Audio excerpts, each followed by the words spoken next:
We're going to get started in a second. We're going to have our director, Dean Balsamini, say a couple of words to introduce everyone, and we have our presenting team from Valpak of Staten Island and South Brooklyn. So we are live and recording. So Dean, go ahead, you can start.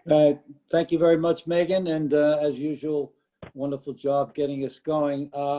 It's a pleasure to be here today because we have had innumerable amounts of success in the last year or so dealing with this remarkable COVID situation that really has encapsulated all of our lives.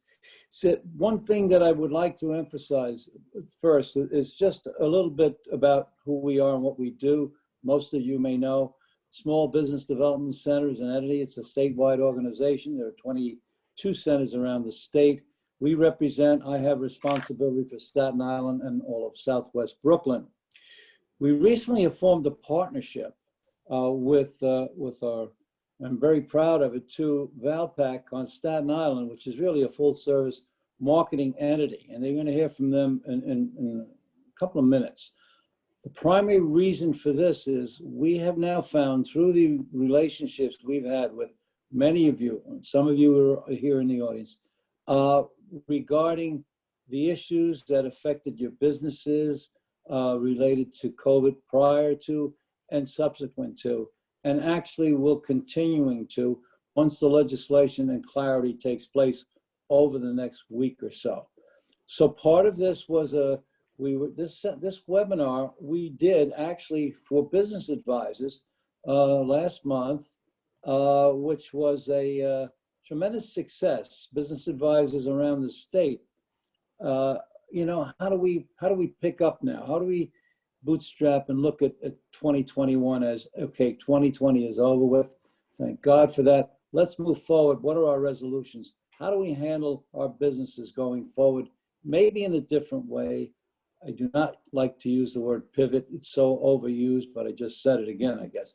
But how do we actually, you know, monitor what we do and do it better and get the support we need? We provide full service support. Megan will mention how you can reach us being the Small Business Development Center. But I'd like to now, pardon me, acknowledge the folks from Valpak. We have Sean Connaughton, who is actually here on the attending.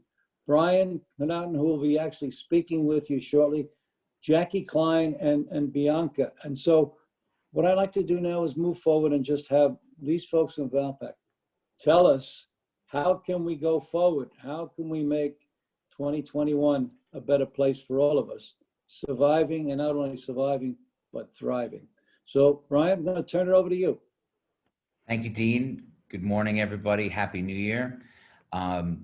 Just to give you a little bit of background here, as Dean did say, we did do this presentation or a form of this presentation for the SBDC business advisors throughout New York State, probably about a month ago. And we did have some positive feedback from the group throughout the state. And as we met locally, we thought this would be a good informative session to have for our local small business owners. Some of the stuff or some of the topics we might cover today might be of second nature to you. And you might go, hey, I do that already, or I know that.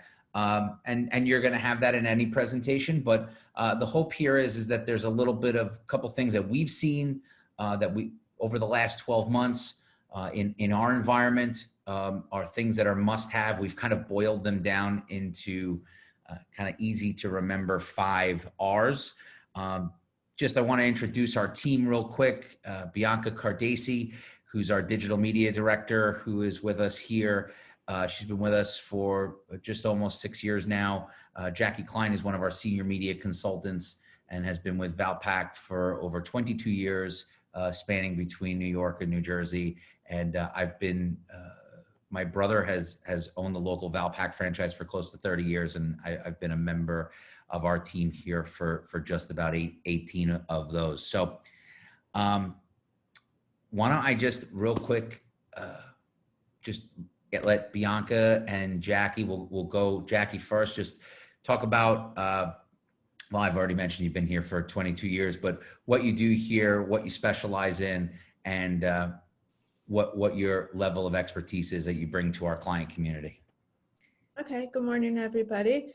Brian made me a little bit younger. I've been here a couple more years than that, but it's definitely been a long time. Starting with Valpak, before there was all of this kind of technology, really going door to door, knocking on doors, and you know, ramping up my skill set, just like my small business owners via, you know, from beeper to cell phone to, you know, laptop to Zoom, and it's been a really great journey. I think what is the best thing about what I do is I feel that I work with small business owners, small to medium business owners, really helping them reach their own goals. So what we do is we can provide various affordable media solutions, connecting them with their best audience to get them the best leads, coach them on how to handle those leads, how to facilitate doing different media in their business to come full circle from print to digital, and just helping them grow. And if somebody asks me what I do, I say I make businesses money. You know, that's really, I think, what our goal is. We do it with a local team of specialists. We do in-house graphic design, in-house social media, web design, really saving business owners a lot of time and handling it as a local agency. So that's pretty much what I do. Bianca? Good morning, everybody. Yeah, so I mean, when I joined Valpak, I think it was a kind of a different age of social media. We were kind of right on the cusp of it. I think business owners knew it was really important, but it kind of seemed like it was at an arm's length. So my initial goal was really just helping those business owners understand the importance of incorporating social media into their marketing mix. Obviously, social media and just digital media overall has kind of evolved in the past 5 years, and I think my role has as well. Really just helping those clients, our clients, come full circle, whatever their digital media needs are. We handle everything from videography to, you know, really interesting content, graphic design, things like that. So we're really providing a full marketing scope for our clients. So it's interesting, Bianca's mentioned, you know, talked about the evolution. If I look at when we hired her 5.5 years ago to what she did then to what she does now, it's completely night and day. I'd like to encourage everybody as we get into the content here, if you have questions along the way, please don't hesitate or wait till the end. You can fire the question in the chat. Megan from the SBDC is monitoring the chat and will kind of give me a hand wave, and we'll field the questions as we go along. So we, like everybody else, have had to roll with the punches of the last 12 months or 10 months. Our client base specifically, is all of you. It's Staten Island and Brooklyn-based small and medium-sized business owners. We've been working remotely since March 12th. So that was a new thing for us as well. And what we've really had to do as a company, and what we've had to help our 250 customers between both boroughs do, is identify what they need to do right now. So rather than long-term planning, which is our normal thing of 6 to 12 months at a time, we're going, at some points we were going 6 to 12 hours at a time. Then it moved to 6 days at a time and 6 weeks, and hopefully a goal as we become responsive. What we're really trying to, I'm sorry, my screen is frozen here. So just with me. It is not allowing me to go forward. There we go. All right.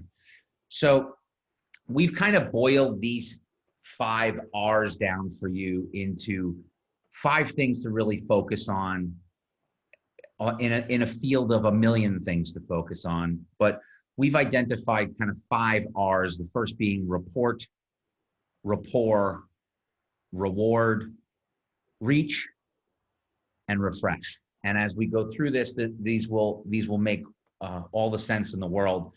Like I said, if you see unique things that you go, oh, I'm aware of that, or I'm not aware of that, just kind of, this is kind of happening at the moment. So we'll get into the R, which is the reporting, or more specifically, the reporting of your business information on directory sites. So this is the area of local claiming, which is claiming and controlling your business information on directory sites online. So that would be your Google My Business page, your Yelp page, your Bing page, Apple Maps, Facebook. It is up to you, the business owner, to claim your profile. So these are directory sites, but they are really open source social networks, right? Where local consumers can add your business profile online for you. It can go unclaimed. This is where people leave reviews. And by the way, you do not need a brick and mortar location. So if you're an at-home based business, you can set up a local profile page with your address hidden if you don't want your home address published. But it is up to you to claim those profiles.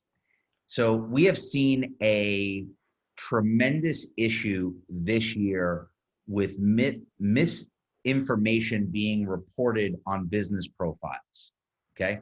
As I said, they are all open social platforms. So if you're looking at a small business profile and you Google a business and the business's profile comes up, as I've got on the screenshot here up on the right, there's a little button that says suggest and edit, okay? So if a consumer wants to suggest an edit, and the edits could be as something as you offer takeout service, or you have wheelchair access, or your business hours, they can suggest all of the edits to the profile that you want. If your profile is unclaimed, A, or B, it is claimed, but you're not checking in on the edits being suggested by the consumer population, Google will go ahead and presume that those edits are real and will update your profile without notice, okay? It has been from businesses showing being closed, to incorrect business hours, to incorrect services being offered, to all sorts of things. This has been a tremendous issue this year. We just had an example as we were talking in the lead up to the call yesterday, where we have a grocery store client who were changing their hours starting this week. On Monday morning, we went through, changed their Google profile, their Facebook page, their Yelp page, their Apple Maps, and their Bing page with the correct hours. We confirmed everything was correct, published all the changes. 24 hours later, when we go back, all of those platforms had changed the settings back to what they were before we did this. So now we have to go back, and it looks like the second time that we've done this, it's stuck, okay? You're asking yourself, why is that happening? So a lot of the reason given by Google, by Facebook, by Yelp, by a lot of these companies is in the early parts of the pandemic, these were companies who talked about the significant high amounts of layoffs that they had across their company structure. A lot of those layoffs happened in places like their verification and their customer service departments. These are the departments that verify changes or verify reviews or deal with all of those things. So they're incredibly backed up and slow. Apple Maps, for example, we have a business that we've submitted 4.5 months ago. They've yet to verify a profile for them. So this is a really important, vital piece of your marketing piece. It's a free service on it doesn't cost you anything to set these profiles up. The other piece of this, and just triggering here, is that for our restaurant clientele, and I don't know if there are any restaurateurs here, but certainly they're important for if you work with restaurants, or if you have any dealings with them, restaurants have become targets, specific targets for commission-based online ordering platforms. These are your Grubhubs, your DoorDashes, your Uber Eats, and there's a litany of them that work in the marketplace that are delivery platforms that are basically claiming unclaimed restaurant profiles. So now what they're doing is they are hijacking the website link. So in the top right corner of the profile where you see a business's website link, they are claiming the profile and changing the link from going to the business's website to their own online ordering platform. So now that business is paying a commission to the ordering system on every order rather than just the orders from those platforms, which are costing our restaurateurs hundreds of thousands of dollars locally every week by having these commission-based platforms take over these pages.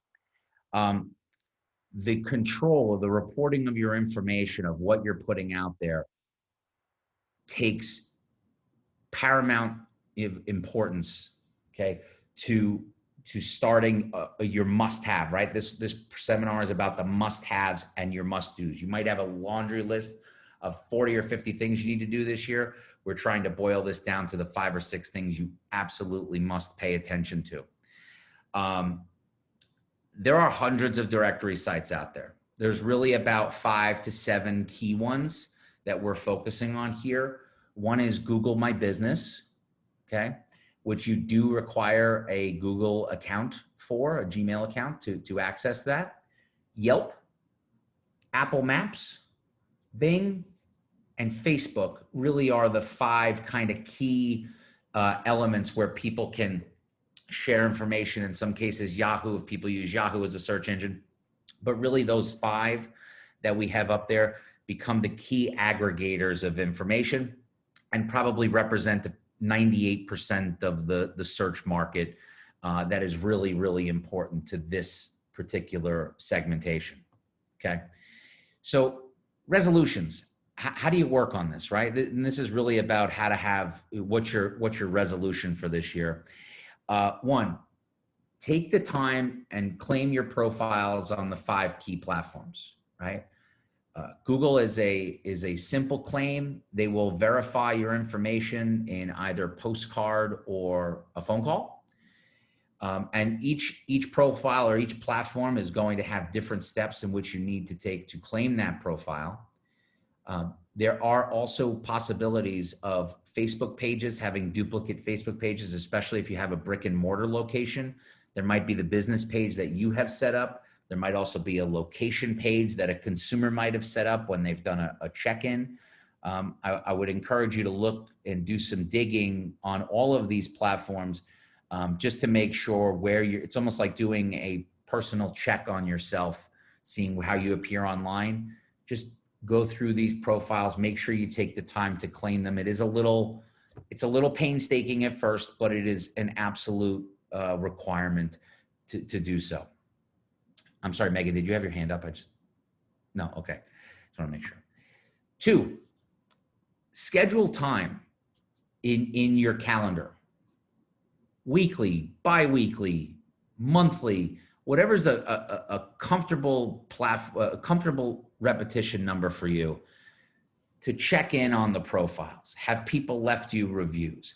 Have people changed any of the information? Are there suggestions of your location? Are your consumers asking you questions? Google My Business has a really easy to use app, as does Yelp in terms of a business owner app. And so you can actually reply to things directly from your phone.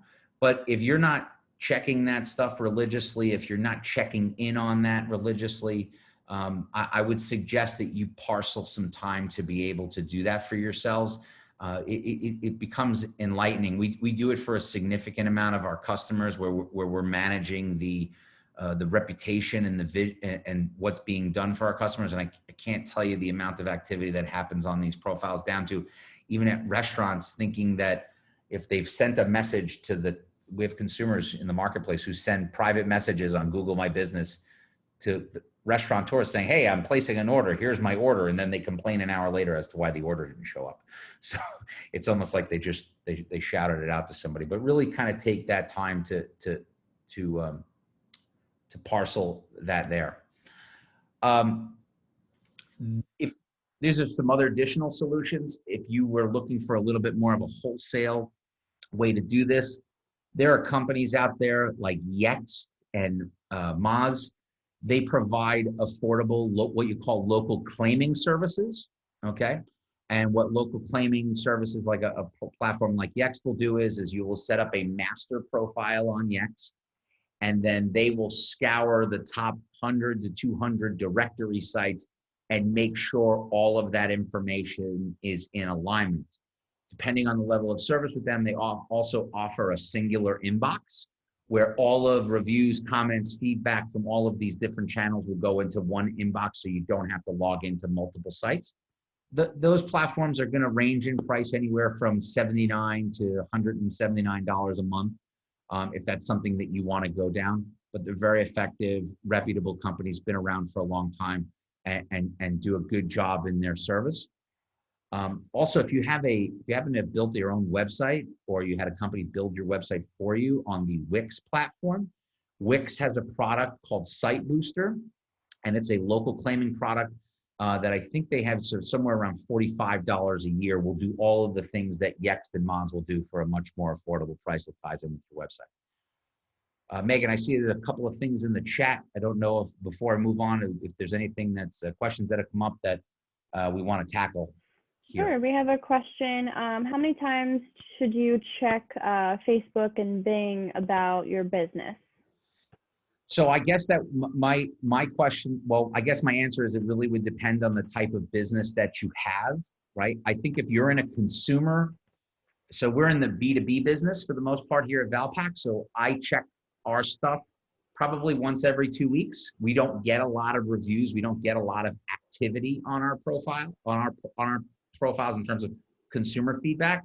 I encourage our restaurateurs to be on there daily, and businesses that are very heavy consumer focused, where you're dealing with a large volume of transactions. I would have that happen in a more frequent basis, and really it depends on the number and frequency of transactions would be my recommendation. So anywhere from daily to weekly to bi-weekly, which is where we're at. And then if you have some who don't do a lot of activity, it would be monthly for me, would be the absolute bare minimum.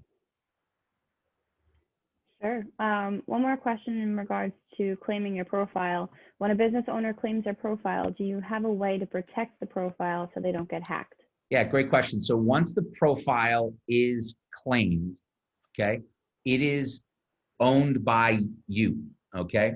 So it is owned by that Gmail account. In Google, for example, the business profile is owned by the Gmail account that's there. It's up to that Gmail account to grant any additional access that comes out. So what happens in a lot of cases is that we'll go to a business and they'll ask us to go and claim their profile, and we go to try to claim that profile. It's already been done.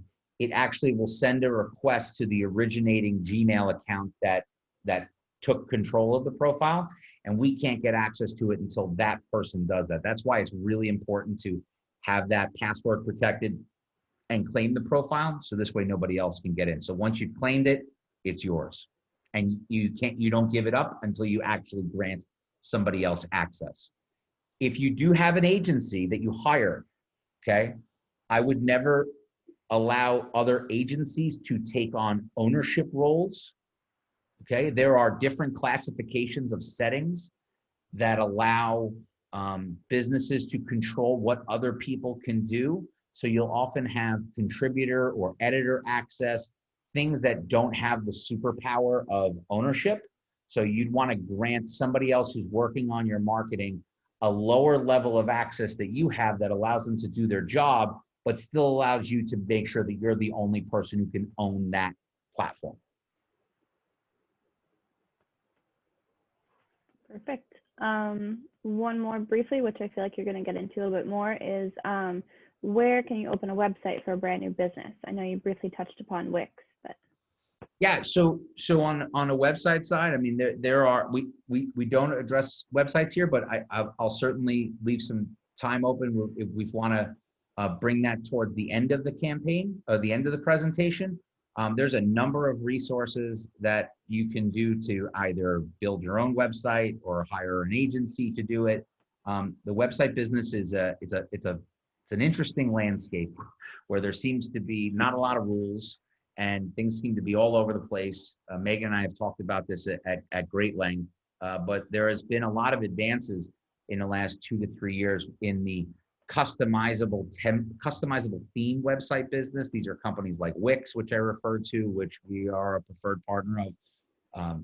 Companies like Squarespace, who give you the toolkit and it's kind of for you to put together. They're kind of a color by numbers type of website environment. So you can kind of color by numbers and make it look really good. If you want to take it to another level, you'd probably want to hire a professional if that's something that's out of your scope, but we can certainly make some recommendations based upon your business. And more importantly, based upon the function that you're looking for in the website, right? A website is not a marketing tool. Okay, it's not advertising. I tell that to our clients all day long. A website is basically a business card or a brochure on a computer or on a smartphone. It is designed to tell your story when people are searching it out. But if it's the vehicle, the only way that your site becomes relevant is the gas you put in the car, right? The marketing that you do that drives activity to that site. Whether it be on social or it's in outdoor or direct mail or Google AdWords or whatever it may be, you still need to put gas in the car. But ultimately, when it comes to picking a site provider or site platform, you really have to take stock of what is the functions you're looking for on that site. And they run from very basic to no functionality, just being really good brochures, or being high function, high functionality that, it's going to obviously take on a far more complexity in the build out. Thank you. All right, great. So our first R is report. Our second R is rapport, okay? It's like this picture here is like going out to lunch with my nieces and nephews. They're always looking at each other. And when we're talking about rapport, I think these are this is another great lesson from 2020. If consumers are taking the time to engage with the content you're putting out on your social media profile, your Facebook, your Instagram, your LinkedIn, Twitter, whatever it may be, if they're mentioning you, if they're tagging you, if they're leaving a comment, they're leaving a review, they're leaving feedback, it is absolutely up to you to take that time to engage back with them. And in this impossible world of building human rapport sometimes, right? Jackie talked about the beginning of our business was always about, opening doors and saying hello to people in person. We've become a very impersonal society in a lot of ways. And sometimes the rapport that consumers want to make with us happens on a social media channel. Really, again, this is same as taking and parceling time for your profiles. Take time to build that rapport. You've all heard about influencers, right? Influencers are people that you hire to promote your brand for you. There's an adjacent terminology known as brand ambassadors, right? So a consumer who engages with you, they're an unpaid brand ambassador. Let me give you an example. I make a beautiful meal on Christmas Day. I take a photo and I put it on my Instagram story and I tag the merchants where I purchased my product from, right? Now I've just shared that audience to my audience or to my follower base that I purchased XYZ product from this business. I've become an unpaid brand ambassador for that business. The connection or the rapport portion of this is that business recognizing Brian has taken the time to post a photo to his Instagram. Let me take the time as the business owner, A, to reply to him and say thank you. We appreciate the connection.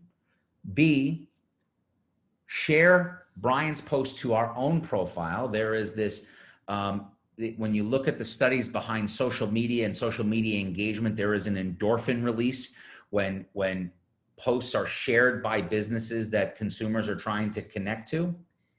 Those consumers who take the time to do that, they want to feel a connection with that business. They want the business, to feel a connection with them in the same way they feel the connection to that business.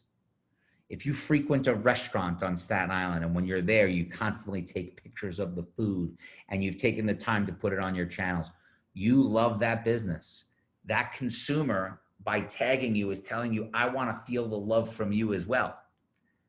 I know it's a little out there, but this is the way our consumers act. We have the opportunity to build a true rapport with them, even though they might not be in our brick and mortar business at all times, okay?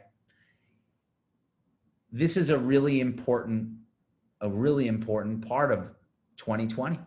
There has been a tremendous amount of empathy from the local consumer population to small business owners, okay? They want to feel that connection to you. They want to know that they're doing that support. There's been a lot of businesses who have done a really great job of recognizing where the consumer population has taken the time to talk them up. And those businesses that are developing the rapport with their consumers will keep them attracted to them longer than those businesses who don't reply to their consumers, who don't take the time to interact and thank their followers for following them, or if they leave a comment, replying to them. A lot of people say, yeah, it's great, Brian, but I don't have the time to do this. I'm a small business owner. I am my business owner. I'm my own accountant. I'm my bookkeeper. I'm my electrician. I'm my plumber. I'm my HR rep. I wear all these hats. And you're right. That's why we're a big part of why we're in business. We're an agency that the business owners hire all the time to ghostwrite for them and to run their operation for them on social media. Hiring an agency, whether it's us or any other agency that's out there, though, is not a set it and forget it solution. You can't just go, here, so-and-so manages my social media and I never have to touch it. Bianca and I can share with you case and verse of the dozens and dozens of customers over the years who have had good or bad experiences with us. And not everybody has a perfect experience, but ultimately a lot of that experience comes down to how vested the business owner is in making a connection with their customers, right? If you hire an agency, they don't live in your business every day. They don't know the A, B's, and C's, the nitty gritty of what people might be talking about. So even if you hire an agency to put your content out there, you really still need to take the time to be able to engage with that agency on how you want them responding to consumers and how you want them speaking on your behalf. Content. As you're putting out content, there are people who, if we went through the group of people who are on this call today, you have people who are on Facebook, but not on Instagram. They're on Instagram, but not on Facebook. Maybe on somebody who's a little younger leanings on Snapchat and TikTok, but not Facebook and Instagram, or maybe somebody's just on a professional environment, just on LinkedIn. If you're self-producing your content, one of the things that is really important is customizing the content for the platform. Let me give you the greatest egregious error that happens here. You create a post on Facebook, and the post on Facebook has a link to your website, okay? Now, Facebook will take that link and turn it into an interactive link that if you click on the image, it will take you immediately to the site. Major error number one is that business owner taking that post, literally copying it, moving it to Instagram and pasting it, and pasting that text body in the post. Well, Instagram does not allow you to put a link in the text where you can click on it. So now you've got this huge domain name that's pasted in an Instagram account that's just gonna frustrate the user, right? On Instagram, you have to take the link and put it in your profile and reference the post, link in profile. So LinkedIn and all of these platforms, they're gonna operate a little bit differently. So you really want to adjust your content for the platform, not one universal post across your platforms, okay? If you don't have the time to connect, assign somebody, if you have the luxury of having a staff member or a team member who you can assign it to, assign them to do it. If you can't, don't be on the platform, right? A lot of people say, I'm on Facebook and Instagram. I have a Twitter account. I don't really use it. Every time I post to Facebook, it posts to Twitter, but I don't ever check Twitter.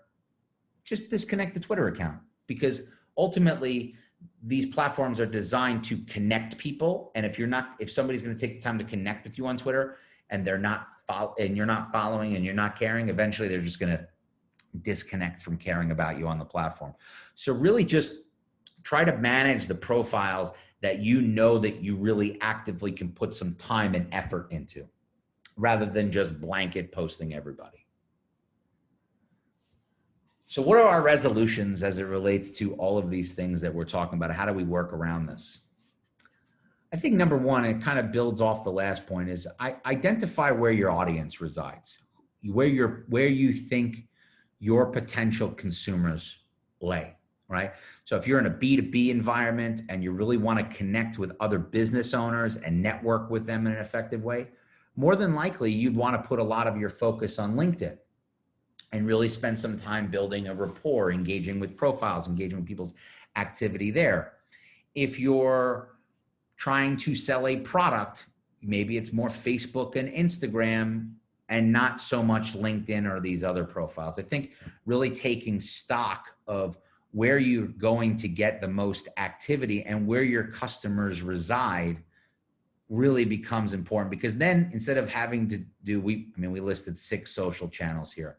They're probably the 6 most relevant for what small business owners really need to do. It's very hard in the throes of managing a company and managing a staff and managing your business to say, I'm going to dedicate myself to 6 separate social media channels. Really take the time and say, my customers aren't on LinkedIn, Snapchat, and TikTok. I'm going to focus just on Facebook and Instagram and personalizing that content specifically for those audiences. In the timing, no matter your type of company, I'd set a minimum of 30 minutes every day to check in and create meaningful engagement with your audience. Okay? Go through it. Do it at night. Do it first thing in the morning before you start your day. Did you get any comments? Did you get any follows? Did you get anybody who shared your post so you can send them a message? Thanks for the share. Thanks for the follow. Take the time, parcel it every single day. It's like bathing in this instance. You've got to do it every day or eventually you start to stink, right? You have to create that moment in a day to build that rapport, especially at the businesses that we operate. We operate very granular level small businesses, right? Very few people here have companies that have 50 more employees. We don't have the luxury of having staffs to manage things. Take that time, whether it's 30 minutes in the morning, 30 minutes at night, just take that time to jump in to say hello and thank people for their engagement. If you hire an agency, you need to move that up to about an hour a week, depending again on your connectivity with that agency. You should be making plans to connect with your agency on a weekly basis. So if that agency has profile requests or they have questions that need to be answered from a consumer, whatever it may be, set some time aside to make sure that there's some conversation between the two of you.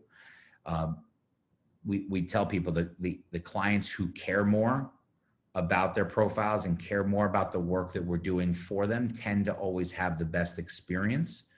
You'll always hear a lot of colleagues say, I hired this agency or I hired that agency and they didn't work and they weren't great in a lot of those cases. And frankly, a lot of the times, a lot of that blame can fall on us as buyers, because we come up with, well, I'm paying them to do that, they should do that. It absolutely still requires your attention. So make sure you're parceling some time with them to do that. Big thing, especially here on the island, is going private and meeting groups. There are a ton of different Facebook groups that are relevant to different types of businesses, whether it's food or it's mom and me groups or it's different types of groups. Find the groups that make sense for your business and join them, interact with them, become active members of them. You have to join personally rather than as your business. So it's okay to go in and again, start building that rapport as a business owner. I'm Brian, I'm the owner at Valpak and blah, blah, blah, blah, blah.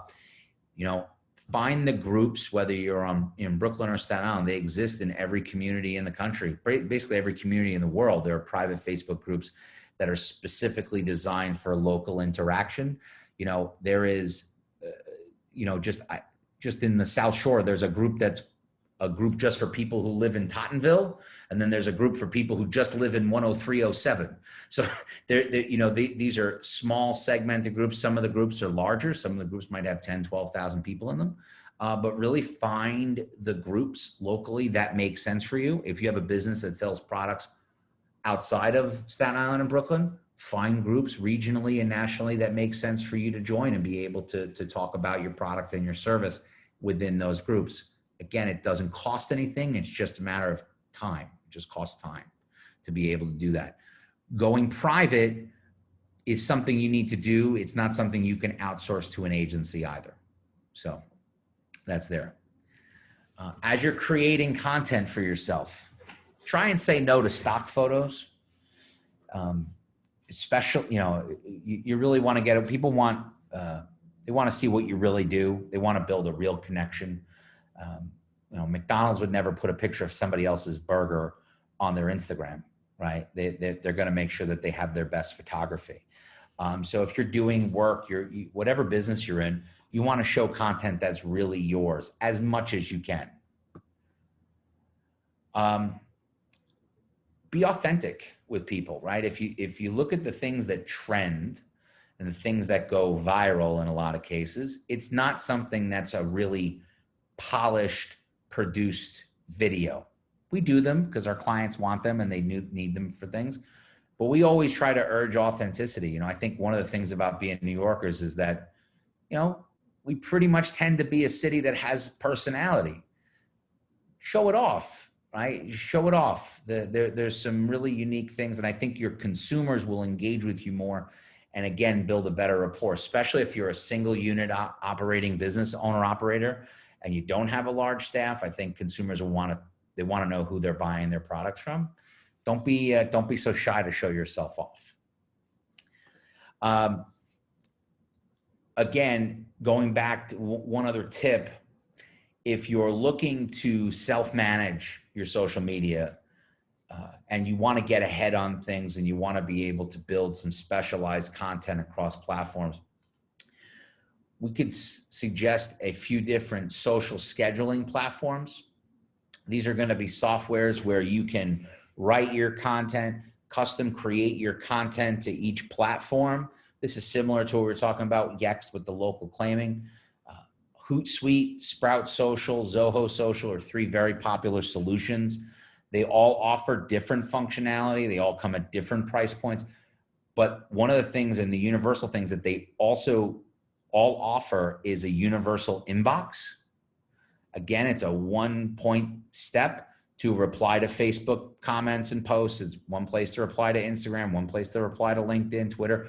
It allows you to be able to uniformly address your social presence. And again, these are modest level software investments that we use for our clients in a lot of cases, not all, but some of them, and becomes very important resources, especially if you're self-managing. It's just an easier way to keep things organized and be able to do it as opposed to doing everything on your phone, which can get a little optically challenging for those who are optically challenged.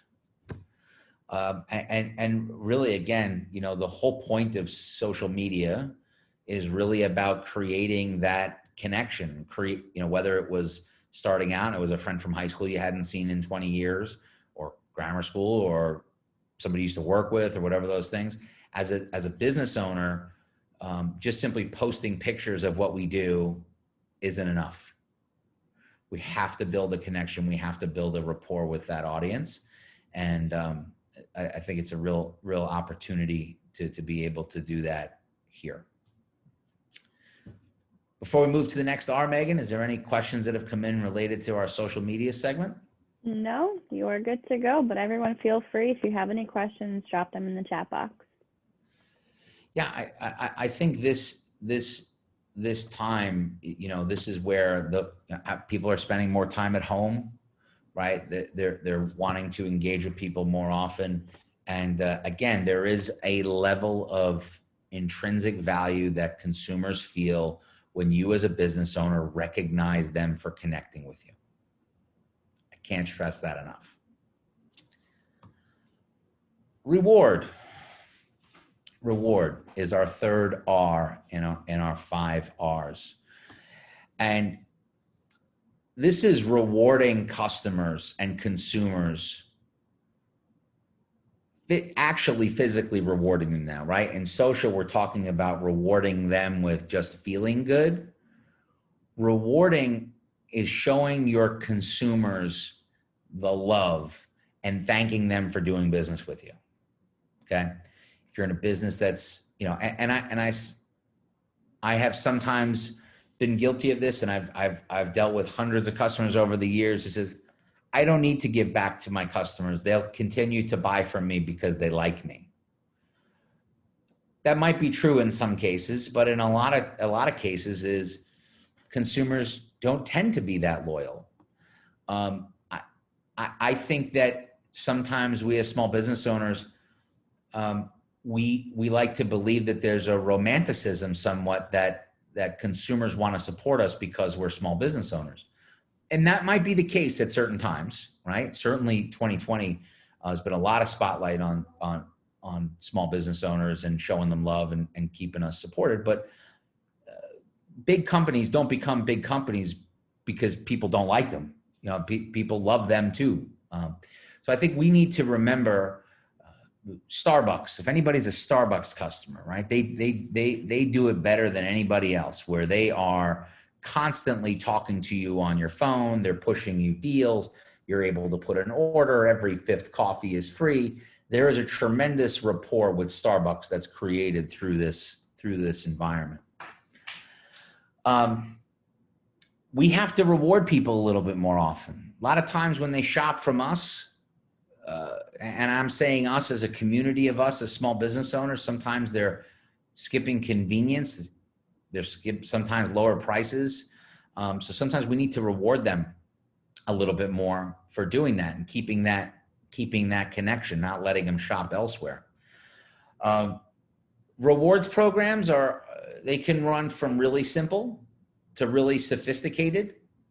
Ultimately, it's up to you to at least let your consumers know that there is a reward for continuing to do business with you. Some will engage in it because that's the way that they want to engage with you. Some won't. That's okay. Those are the people who are really loyal, who keep coming back to you no matter what you do. But to the other base, right, the one that's going to keep us consistent and keep us growing, they want to feel the love, right? They want to feel the love from you. They want to know that every 10th coffee is free. They want to know that every time I come into the restaurant or the grocery store, I'm earning points towards a free gift card, right? The CVS 4-foot-long receipt of rewards that they provide you based upon you just simply entering your cell phone number. There's very simple and sophisticated, and we'll give you some ideas of the range of that. I think one of the things that we also sometimes forget is rewarding referrals. And I want to preface this when I say rewarding referrals. I've never been a believer of calling up one of my customers and going, hey, I'll give you $100 if you can refer me to a customer who will do business with me. That's not what I mean by rewarding referrals. I get a referral from my clients to other business owners because we do a good job for them. What I'm talking about rewarding referrals is making sure you're thanking them for that when that actually occurs. Sending them a lunch, sending them, a bottle of wine, whatever it may be. Thank them for thinking of you, right? They did it organically, right? Most of the time when they hand on that referral, they didn't even think about it. They didn't say, oh, Brian told me he's going to give me $100 if I talk to Jackie about doing business. The business owner does that because somebody asks them, says, hey, I need a good advertising agency. Oh, call Brian at Valpak, call Jackie at Valpak, call Bianca. Our job when we come to rewarding them is making sure we follow up with a thank you, right? let them know that you appreciate that referral. It just goes a really long way to getting those down the line. Rewards programs. Again, you can construct, I think, baseline, especially if you have a multiple visit transaction business where you're trying to drive more transactions in a month, a frequency of visits rewards program. Okay, so the very simple is the punch card, right? You get a punch card when you go to your coffee shop. At the 10th hole punch, your coffee's free. This is the most easiest, affordable, effective way. It's old school, it's basic. It basically costs you the cost of a business card. I just printed 1,000 business cards for somebody for like $100 last week. It's very cheap, it's very affordable. And again, it's something that's very simply done with a hole punch and just thanking people, okay? You can do rewards on social check-ins. A little bit harder to manage, but when you can put out a promotion or award that says, hey, when you check in here at our business, you check in there, we'll reward you with X. Texting clubs.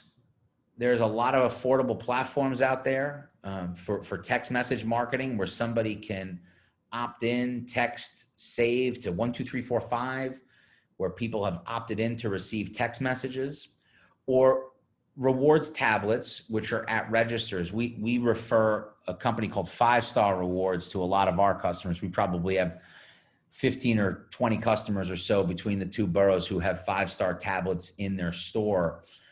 This is a fully contained reward system, very affordable. I would say somewhere around $300 a month. What they'll do is they'll ship you tablets. You put the tablet in the store, consumer comes in, they enter their cell phone number for the first time. It registers them to your loyalty database. So now you have the opportunity to email or text market them once they've registered. And you can reward them for the number of visits, like a digital version of the punch card. Or you could actually reward them for, you get a point for every dollar you spend. At 1,000 points, we send you a $10 gift card. For those of you who are familiar with Scotty's Marketplace, which is on Page Avenue, used to be a Top Tomato at 240 Page Avenue. They have a rewards tablet there where you go in and you earn a point for every dollar you spend in the store. Once you hit a certain point threshold, it automatically kicks out $10 gift cards. So we can look at somebody, and if they've earned 5,000 points, let's say, we can tell. It's a little bit more sophisticated, but you could tell how much money that person spent over time and who your best customers are, and be able to reward them on a more frequent basis. Again, there's a bunch of programs out there. We've kind of tested and tried a ton of them. 5-Stars is one. We have no financial stake with them. It's just a matter of, we like to provide affordable working solutions to our customers for things that are outside of the scope of what we manage on a day-to-day basis. That one kind of takes the cake in terms of ease of usage, ease of management, and most effective way to talk to your consumers on an ongoing basis. Emailing. You know, emails are probably, you know, one of the more valuable and for a lot of most small businesses, underused tools that are out there. Now, if you've ever bought from Edible Arrangements, you'll know that you get an email from Edible Arrangements 1 to 2 times a day. And you all have that version, whether it's Ulta or Bed Bath & Beyond or all these things. All these big companies, they figured it out. If you pepper the consumer with enough email, you'll eventually find a message that gets them to connect with something that they want, right? They've all figured it out. And it is a bit of a noisy, crowded landscape. I will tell you, an email from a small business that you've interacted with does stand out from that crowd. It does break through the clutter of the Bed Bath & Beyond and the Edible Arrangements and the this, that, and the other. Having some sort of a cadence or repetition says, I'm going to push an email to my customer base on the 1st and 15th of the month, and it's going to have some level of thank you or reward or a coupon or a promotion for something for them to take advantage of, but something that's on a much more programmable basis. Referral awards, I kind of highlighted it there. One of the things that we do is we gift gratitude. So I use Edible Arrangements as an example. They're a client that we do business with quite frequently. They're in Valpak all the time in both boroughs. We have a relationship with them that when we get a referral, so client A refers me to potential client B, we contact Edible Arrangements and they automatically will send a gift basket of some sort to client A to thank them for the referral. We obviously don't send, I get referrals from Edible Arrangements all the time. I don't send them their own fruit baskets. We send them something else. But the idea of sending something, and it doesn't need to be grand. It just could be a small thought, having something that's programmed. When somebody refers me somebody, I'm going to send them a bottle of wine. I'm going to send them a pizza from their closest favorite pizza joint that's for their staff. Something along those lines. You might also be able to offer them rebates on future purchases that says, hey, again, I'm some people believe differently. Just my take is I don't offer the incentive to generate the referral. Because I think the referral at that point is handed off not such an authentic way. It's like, oh, Brian's been pestering me about referrals. Let me give him something here so he can give me $100. I think it's more organic when it happens on the back side of things, whether it's, again, some discount on a free offer or something that says, hey, by the way, I bumped your order up with a couple of extra things. I appreciate the referral to that client. Having some sort of built-in structure that gets people to get that rapport together. This was a line when we did this presentation last month. I think a few people sat back, which is never to be caught taking our customers for granted ever again. And I don't mean that we take our customers for granted, but when you talk about the rapport and now talking about the reward, it's now important, now more than ever, with the duress that our small business community has been under for a year now, okay? It is imperative we tell our customers how much we appreciate their business. And I don't care what you sell, whether you sell advertising or marketing services, or you sell candles, or you're a restaurateur, or you sell B2B services. It is now more important now more than ever to thank people, right? A, so they stay connected to you. B, as wallets tighten, right? And budgets tighten and people are looking to save because their sales are under attack. They're looking and scrutinizing every dollar. Every dollar.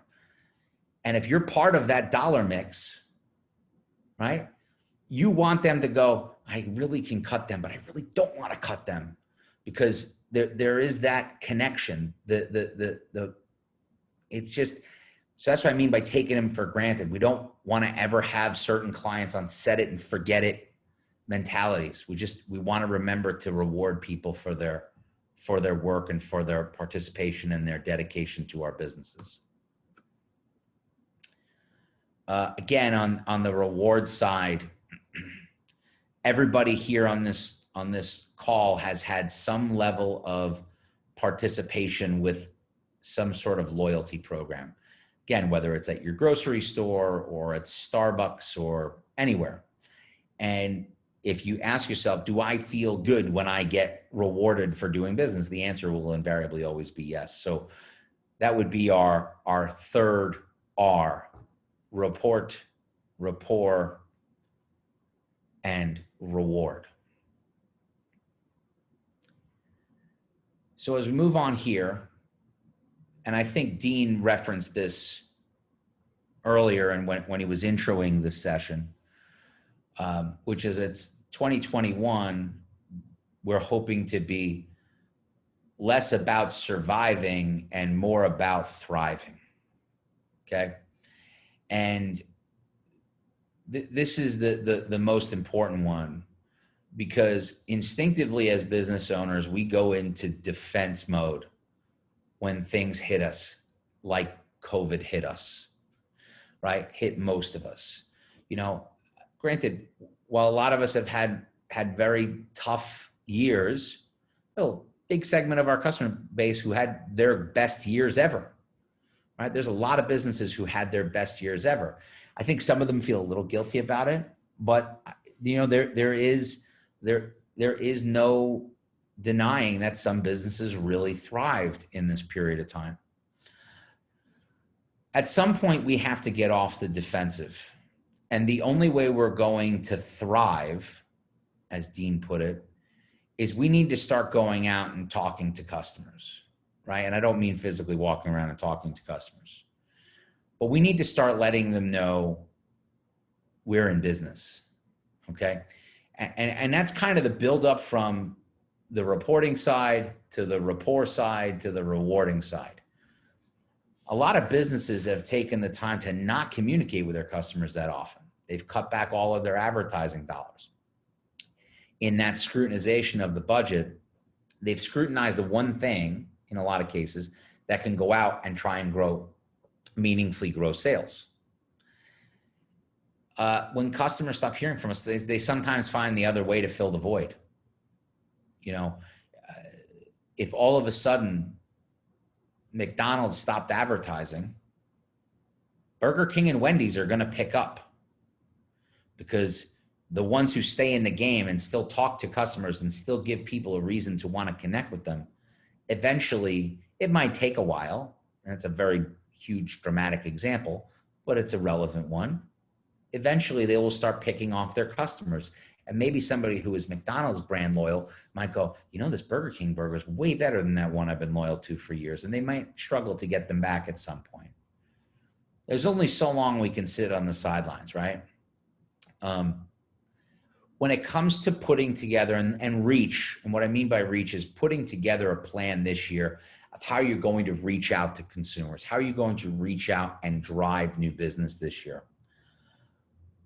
We don't have the ability as small business owners to do branding only marketing, okay?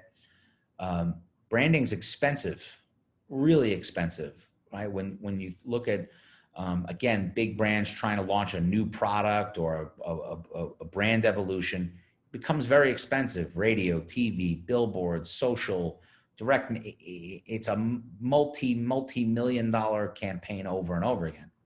We obviously don't have those budgets on the local level. So therefore, we probably don't have enough dollars in the marketing fund to really make a branding only campaign really, really effective.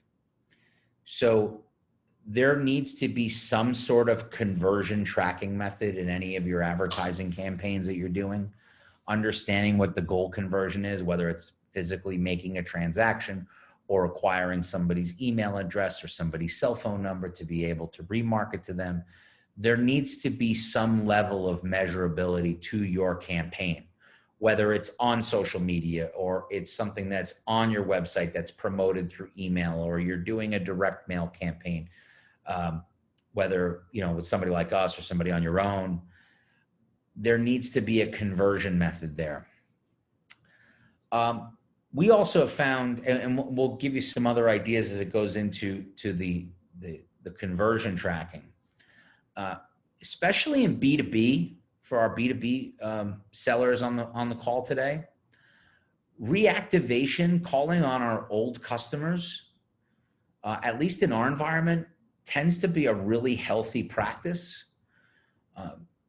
And when customers do come back, they tend to come back stronger and retain longer than a new customer. They've already known us. They've gotten to know our noises.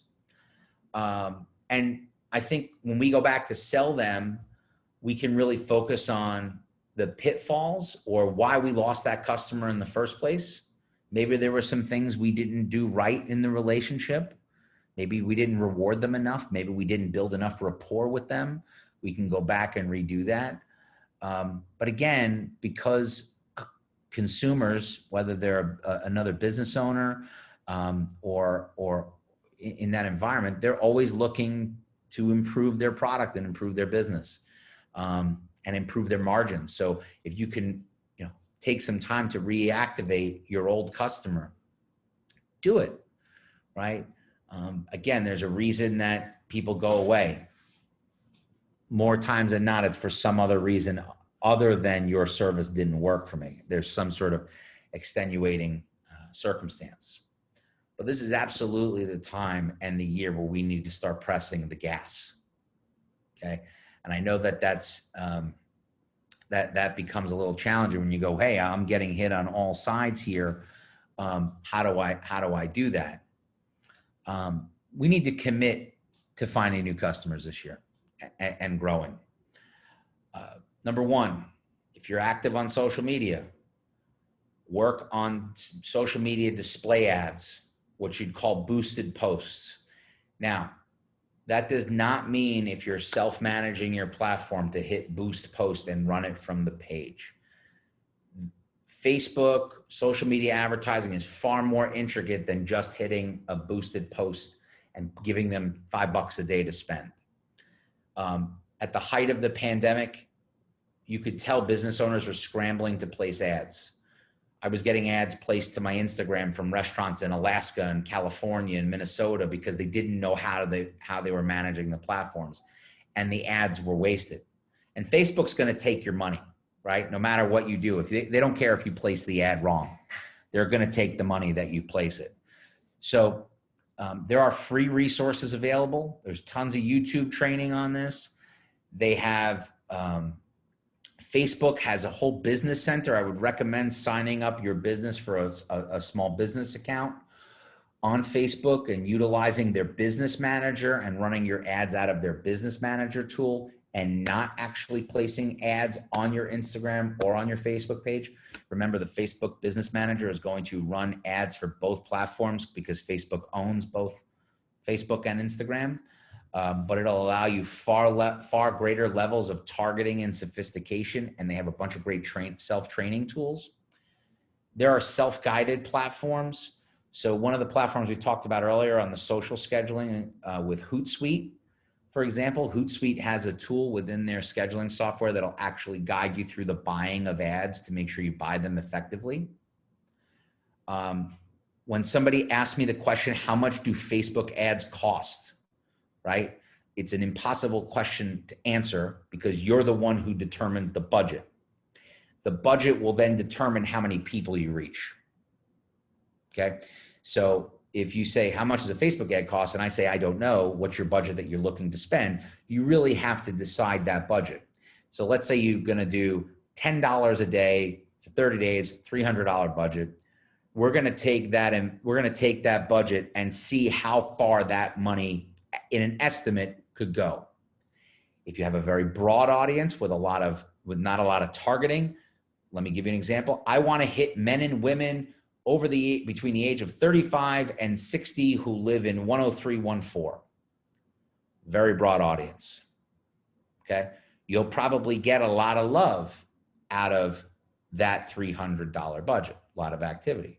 But now if you say, I want to promote an ad from anybody who is 35 to 40, who lives anywhere in Richmond County and loves to ride bikes on the weekend, just using that as an example, you're drawing into a much more refined marketplace where you're going to pay more per impression or more per person to target that specific person, but you're getting to the ideal audience that you want.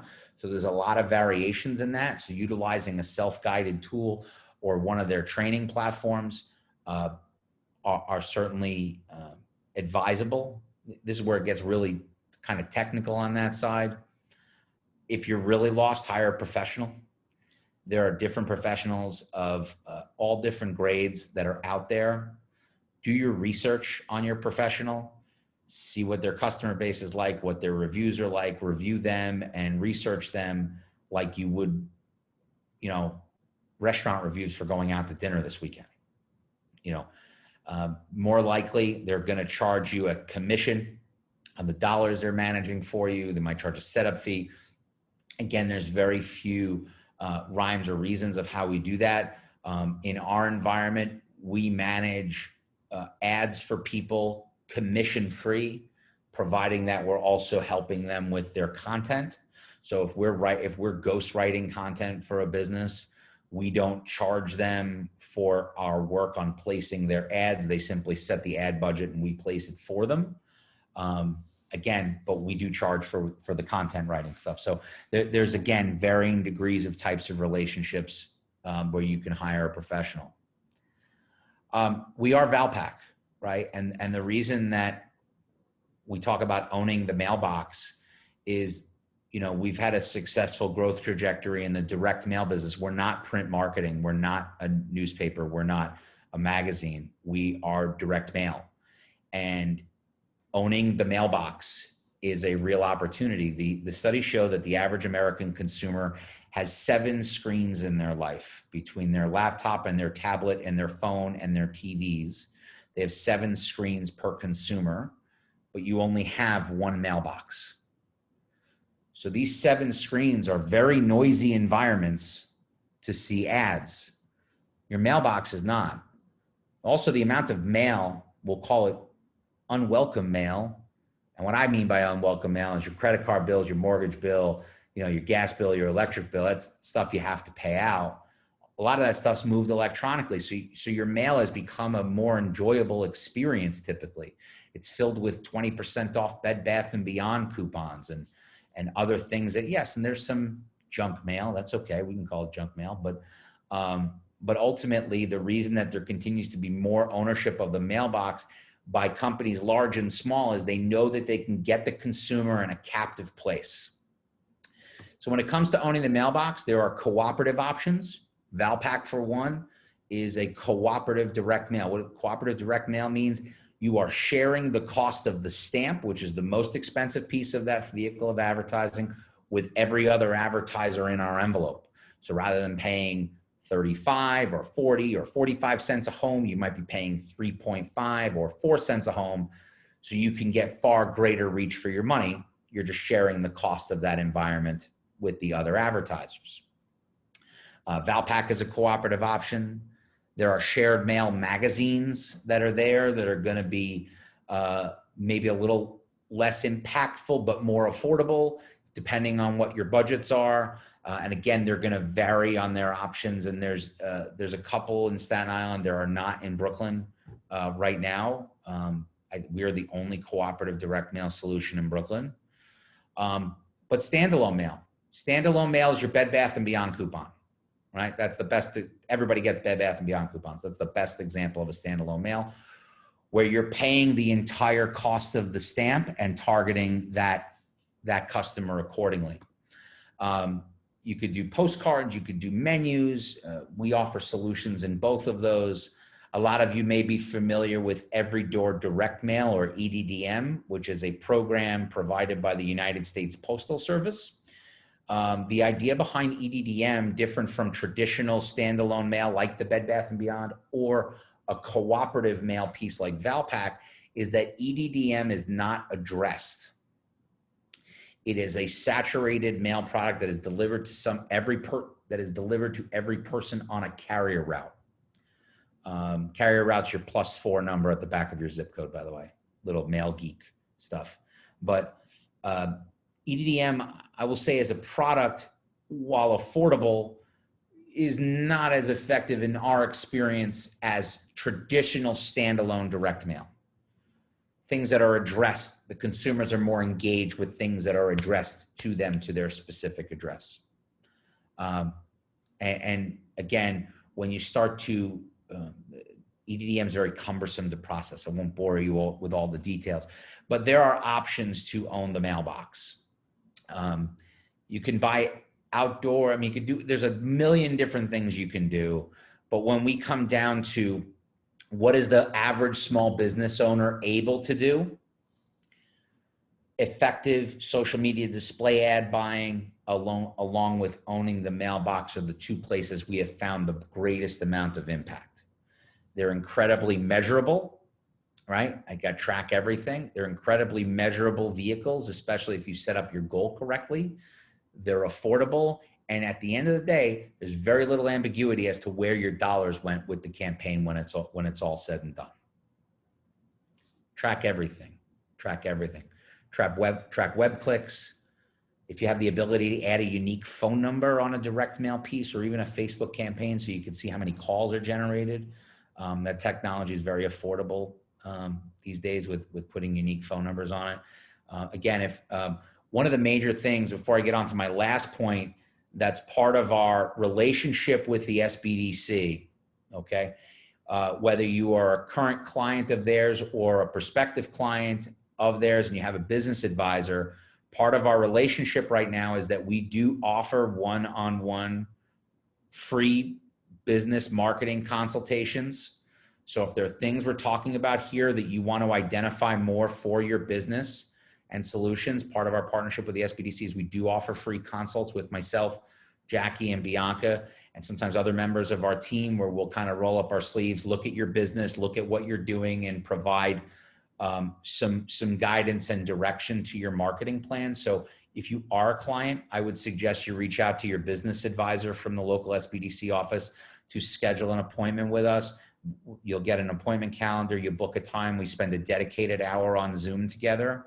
I know I'm kind of buzzing through some of this stuff, but we could spend a lot more time in those consults specifically dealing with your business and how we might be able to help you. And if you're just here observing and you're not yet a client of the SBDC, the sign-up process is very quick. You have one form to fill out that takes mere minutes. And it not only provides access to the marketing consultation service, but all of the other services that the SBDC provides, which are invaluable, especially now with coaching on newly available PPP funding and extension of EIDL loans and all of these things that come under the umbrella. Our role in this environment with them is to help be the marketing arm for them to give you some go-to-market solutions on these first 4 R's. The 5th R and the final R is refresh. And those first 4 are actual do checklist, do things, here's where a kind of plan of attack for your 2021. Right now is the time where we're trying to, make the comeback greater than the setback. I hadn't taken any time off all year long. I hadn't taken a day off from March 12th until December 24th. And then I took a few days off, and I really used that time as a business owner to reflect on the year that was, but more importantly, take care of just kind of get my headspace right for how we were going to take on 2021 as a company. This is where we have opportunities, and you've seen this all year long, right? A lot of liquor companies, for example, in April, when there was a shortage of hand sanitizer, they stopped making gin and vodka and they started making hand sanitizer, right? They've created an entire new business segment. Probably the situation we're most commonly referred to is restaurants who didn't deliver, who didn't do takeout, are now doing that. Ultimately, as I've talked to all of our restaurateurs about, especially the ones who didn't deliver, is when the dine-in business does come back, and it will come back, they've created an entire new business for themselves. Whether they like it or not, they're forever in the delivery takeout business. And as that boat rises, the indoor dining boat rises, and they've built this other new business, this new takeout and delivery business on top of it, all the boats should rise. So I think looking internally and saying, are there other business segments that we can create for ourselves in this period of time, and how would we do that? How do we branch out? Utilizing the time to work on your business honey-do list, right? There's always a list of things that we want to get to that we never have the time to get to because we're in the throes of doing things. This is the time we want to tackle that. Oh, I want to develop a new logo. Oh, I wanted to build a new website. I want to do this. I want to do that. This is the time, especially the time of year in any normal year, the month of January tends to be a good time to do that and check through that box. 5 good minutes.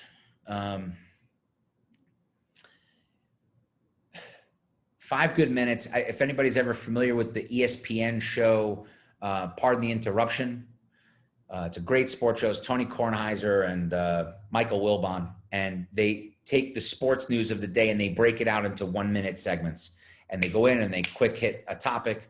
And then in the middle of it, they have a segment called 5 Good Minutes where they take an interview with somebody and they spend 5 good minutes talking to them.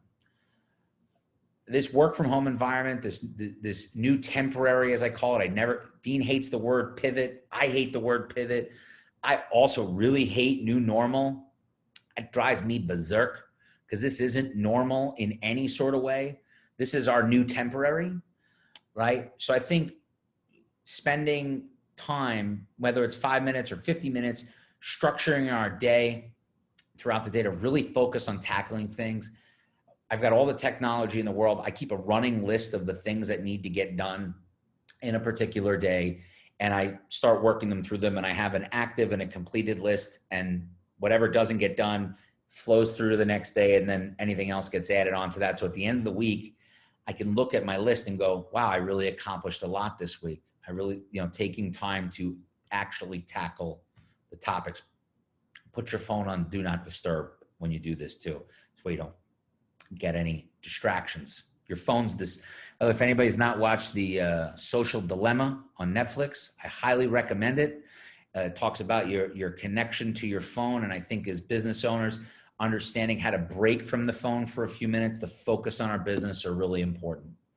So the 5 R's to go back through are report, rapport, reward, reach, and refresh. That's the end of my webinar presentation. I'd like to open up. We've got a few minutes left. We've got about 5 or 6 minutes left here in our segment. And I'd like to open up the floor to anybody who'd like to either ask a question through the chat or who'd like to, hop on and ask us a question. We're here to hear from you. Thank you so much, Brian. This was very helpful, very informative. And as Brian mentioned, the SBDC team is here to help you with all of your business goals, helping you recover, helping you grow, re-strategize. If you're not already connected with a business advisor, I encourage you to do so. You can head over to our website. I'm going to put our email address in the chat. And myself and our office manager, Angela Cheppy, who's on the call as well, we manage the inbox. We'll send you over the brief form for you to fill out, and we'll connect you with an advisor within a day or so. And as Brian mentioned, we do have a really great partnership and a really great opportunity right now where Valpak is offering a 1-hour free consultation to give you and your business a full run marketing assessment to see where you are, talk about your business and your goals, and where you can go and where you can grow during this time. Megan, if I can add to that real quick, just for Sure. anybody on the call who may or may not be reluctant to take that meeting, I should, for full disclosure, it is not a 1-hour Valpak presentation. Okay, we're not on the call designed to trying to sell you anything. We've met with a bunch of companies who wouldn't be considered traditional clients of ours. Our job is to really hear what your specific business needs are and provide you some guidance and solutions that you can take to the market and take to action. We'll do a full scale audit of your website, what works, what doesn't work on it, things that you need to do that. It is a totally complementary thing. And I think the business owners that we've done these consults with in the opening months of our partnership have certainly benefited from that. And you'll get a full report and guidance report and a report card on things to do on the back of that call, usually within 4 or 5 days or so, once we're able to assess your business's specific needs and provide some direction. So I encourage you to sign up. Yeah, it's a no commitment kind of thing. It's just really good information, especially if you're feeling a little stuck right now. Other than that, I mean, anyone feel free to put questions into the chat box. We do have a couple more minutes. And thank you again to you and your team. We do have a comment here from David Parker, one of our SBDC clients, who is very, very important for those who are stuck with procrastinating and do need to take some time to unplug. Thank you for putting that in the chat, David. I'll go back and Lady Gomez had asked, where can I open a website for a brand new business? So again, I think if you take stock of what I would suggest is taking the consult with us rather than saying, here's the platform you should go with. Lady, I would suggest talking to your business advisor and scheduling a seminar with us. And based upon the needs of your company, we could probably make a good website recommendation for you, whether it's a self-development platform, or if you need to hire a professional, where you would hire that professional from. We do have a question in from Oswaldo. Do you provide web development assistance for a business that has never had it? We do. So we can develop your site from scratch. We can help you. Again, if it's something you want to self-develop, we can provide you some guidance and direction on how to do that. Again, a lot of the opportunities here, I would say, if you're not an active SBDC customer, a client, I should say, I would encourage you to take 5 minutes. Megan's just put the link to the application in the chat. Fill out the form, get connected with a business advisor, because not only at that point can you take the consult with us, but the services that, and I think that's been the tremendous eye-opening experience for us as well, is the far-reaching arms of what your business advisor can provide to you beyond just the marketing support we can provide. Brian, if I might interject, Brian, thank you so much for that, because you've done a great job in presenting here today. Been quiet because there's nothing more that I could say beyond the scope of what you've been doing. We did this last month and it was a terrific success. But let me just a couple of comments about the SBDC and that relationship. I think the more important thing is establish the business advisor, as we've talked about. That's key.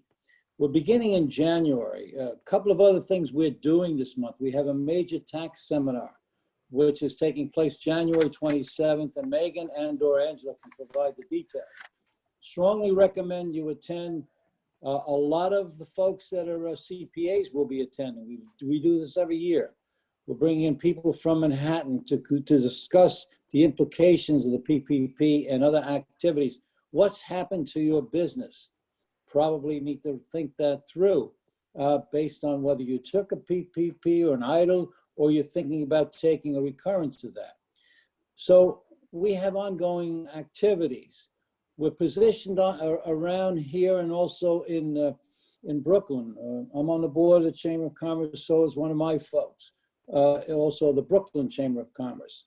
We want to be able to sit down with you guys individually who will know at this point, not clients, get into a point in time, and then if needed, do a more detailed, I would call it into the weeds discussion with Valpak when needed.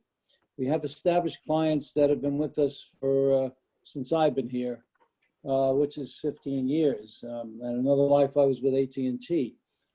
So what I'm saying in effect is that there's an opportunity to really, at this point, beginning of the year, put it into your resolution list.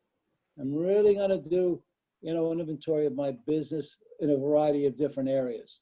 And we need to do that.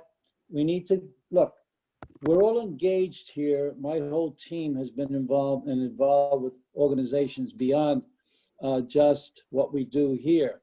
Some are involved with the Bucks, a business organization. I'm past president of my Rotary. So is one of my other folks here, past president of his Rotary. There are 5 Rotaries in Staten Island. We have a footprint also with the Knights of Columbus. What I'm saying is the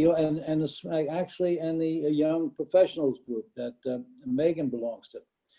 We do have a really impactful group that can help you out both here, and I don't want to deny Brooklyn, because we actually straddle the whole congressional district, and with the changes taking place, businesses are going to look to regroup and do it pretty rapidly. So, with that in mind, I want to ask Megan and/or Angela to again, refresh the information about how people can reach us. And Sure. secondly, So, go ahead. Mhm. go ahead. No, and secondly, if you have been or had some experience with either Valpak or the SBDC, we'd like to get a sense for that. We do have long-term clients.